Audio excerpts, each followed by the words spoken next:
हमने chapter second के शक्ति के प्रकार पढ़े थे।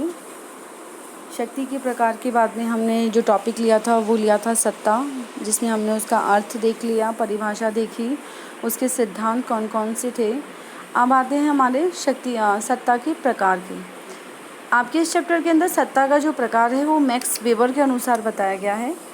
मैक्स वेबर ने जो सत्ता के प्रकार बताए हैं, बेसिकली 3 प्रकार बताए हैं उन्होंने: करिश्माई सत्ता, परंपरागत सत्ता और कानूनी या तर्क संगत सत्ता।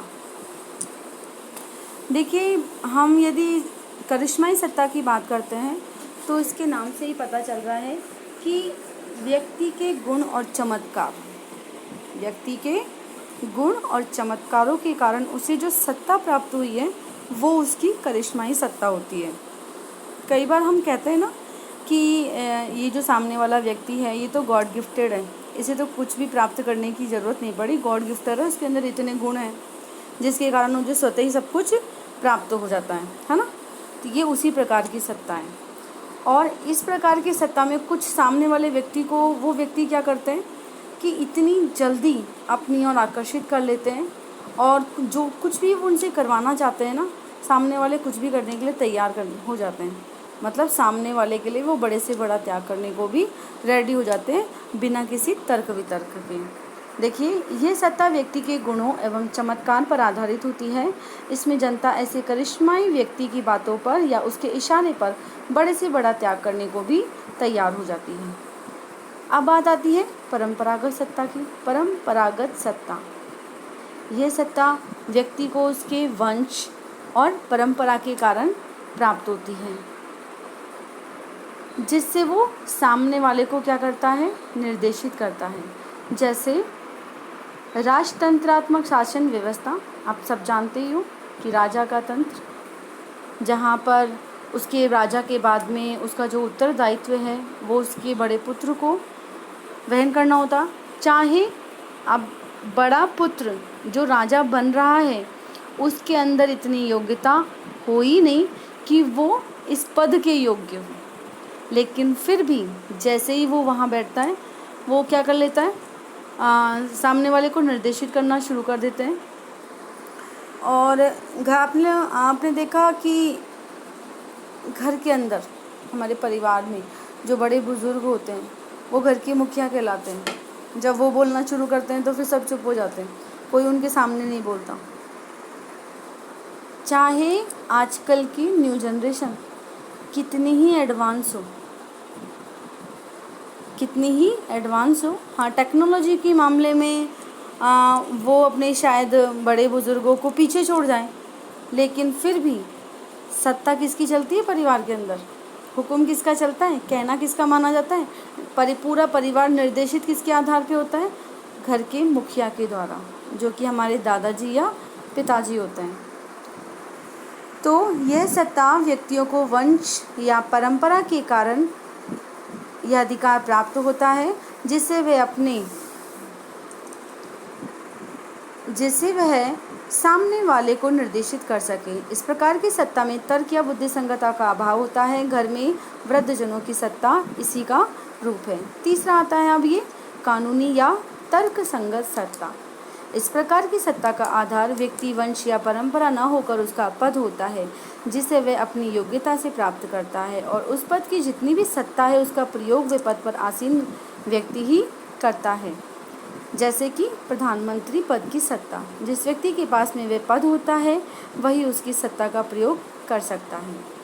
देखिए, पद के कारण प्राप्त सत्ता, जैसे ही आप उस पद पर बैठते हो आपको उस पद के जितने भी अधिकार हैं वो सब अपने आप मिल जाते हैं, जितनी भी अथॉरिटी है वो सब अपने आप मिलती है। जैसे ही आप उस पद से हटते हो आप एक सामान्य नागरिक के जैसे हो जाते हो। उस पद की इतनी पावर होती है, उस पद की इतनी अथॉरिटी होती है कि उस पद पे रहते हुए वो व्यक्ति जो भी निर्देशित करता है ना उसकी अनुपालना सभी अधीनस्थ करते हैं। अभी यदि हम रिसेंट की बात करें तो प्रधानमंत्री जी श्रीमान नरेंद्र मोदी जी, इन्होंने लॉकडाउन की, संपूर्ण लॉकडाउन की घोषणा करी। तो एक चीज़ और होती है, संपूर्ण लॉकडाउन की घोषणा करी, सबने उनके इस आदेश की पालना भी करी। अब अगर मैं छत पे खड़ी होके लॉकडाउन की घोषणा करती हूँ, कोई मानेगा? मेरे घर में ही नहीं मानेंगे। देश की तो हम बात ही क्या करें। मेरे में और उनमें क्या अंतर है? मेरे में उनमें ये अंतर है कि वो प्रधानमंत्री हैं, वो अपने राष्ट्र को चलाते हैं, है ना। वो सब किससे प्राप्त हुई? उस पद के कारण प्राप्त हुई। जो भी रिस्पेक्ट हुआ वो उस पद के कारण, ठीक है। उसी दूसरे एग्जाम्पल से समझो। किसी भी ऑफिस में, किसी भी विभाग के अंदर जो सबसे उच्चतम पद होता है उसका रिस्पेक्ट सबसे ज़्यादा होता है और उसके आदेशों की अनुपालना वैसे की वैसे तुरंत बिना किसी टाइम ख़राब किए की जाती है, क्योंकि सबको डर लगता है कि अगर उस व्यक्ति के आदेशों की अनुपालना नहीं की जाएगी ना, तो संभव तो वो व्यक्ति हमको हमारे पद से हटा दे, हमारी नौकरी से निकाल दे। होता है ना ये। तो ये उस पद के कारण प्राप्त अथॉरिटी होती है। आप देखिए, हाँ, ये तीनों शुद्ध रूप से करिश्माई सत्ता, परंपरागत सत्ता और कानूनी सत्ता शुद्ध रूप से आज वर्तमान में अवेलेबल हो, उपलब्ध हो, ये पॉसिबल नहीं है।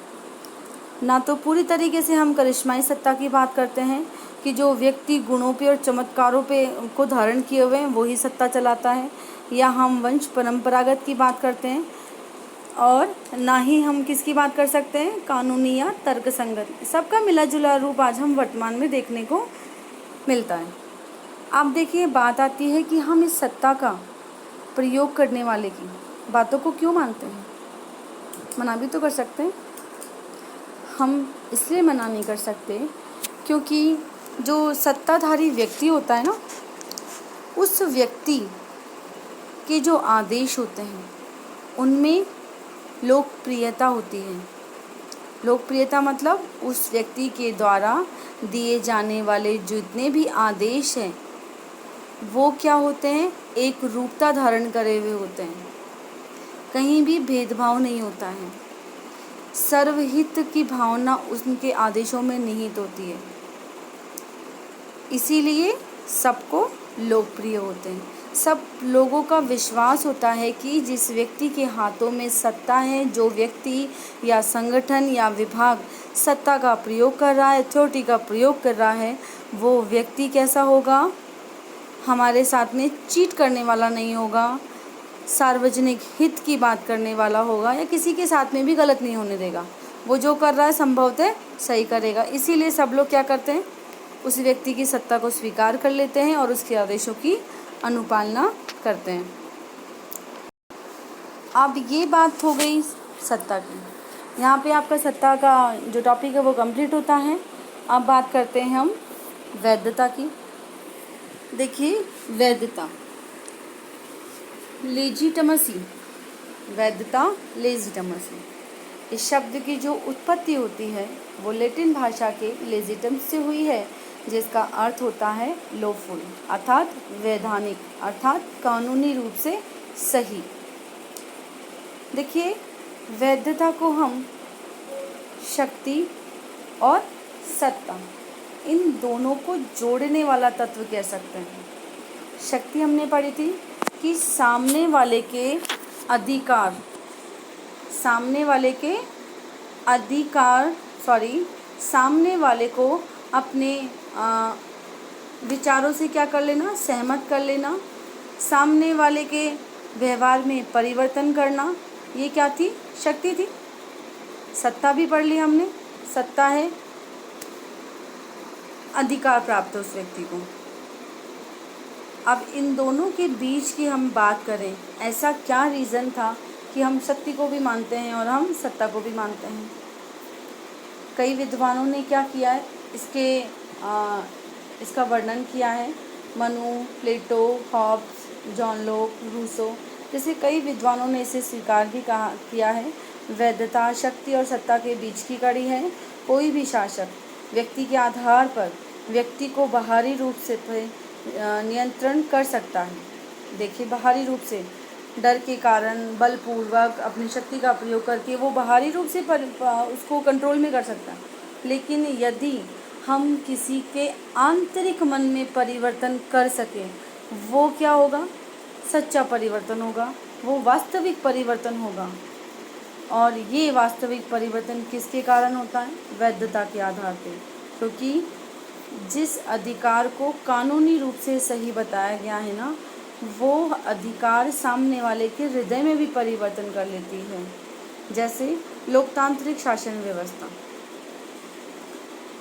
लोकतांत्रिक शासन व्यवस्था आज वर्तमान के अंदर लोकतांत्रिक शासन व्यवस्था ही है। आज यदि हम बात करें कि लोकतांत्रिक शासन व्यवस्था का विरोध करने वाले कौन कौन से हैं, और राजतंत्रात्मक या तानाशाही या अधिनायक तंत्र का अधिनायक तंत्र को कौन स्वीकार करता है, तो सबके पास एक ही जवाब निकलेगा कि लोकतंत्र सबको, मतलब लोकतंत्र ही प्रिय है। क्यों? क्योंकि सब अपने हृदय से ये मानते हैं कि लोकतंत्र ही शासन का एक ऐसा रूप है जो सर्वदा सत्य है, सर्वदा हितकारी है ना? और इसमें संपूर्ण राष्ट्र की भलाई है। इसमें किसी व्यक्ति के साथ में किसी भी प्रकार का भेदभाव नहीं होता। सबको समानता का अधिकार है। सबको अपने आर्थिक स्तर को अवसरों की जो समानता है, आर्थिक प्रगति हेतु अवसरों की समानता प्रदान की गई है।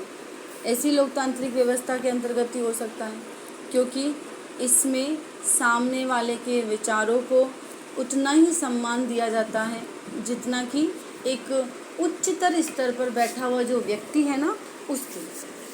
संपूर्ण शासन व्यवस्था मतलब लोकतांत्रिक शासन व्यवस्था में एक जितने भी नागरिक है, सबके वोटों का मूल्य होता है।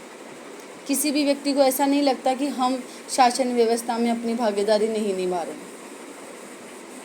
ठीक है, तो जैसे लोकतांत्रिक शासन व्यवस्था में वैधता विद्यमान होती है, इसीलिए इसे सहर्ष स्वीकार करते हैं। लेकिन अधिनायक तंत्र में शासक राजा अपनी शक्ति एवं बल प्रयोग के द्वारा लोगों पर शासन करता है, अर्थात लोगों ने सार्वजनिक हित के लिए सत्ता एवं शक्ति के प्रयोग का कानूनी अधिकार दे रखा है। आपका चैप्टर ख़त्म होता है।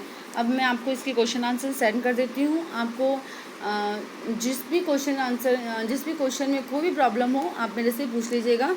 बाकी आपको ये नोट्स प्लस क्वेश्चन आंसर सारे अपनी कॉपी के अंदर करने हैं। अब हम चैप्टर 3 पढ़ेंगे। चैप्टर 3 है धर्म।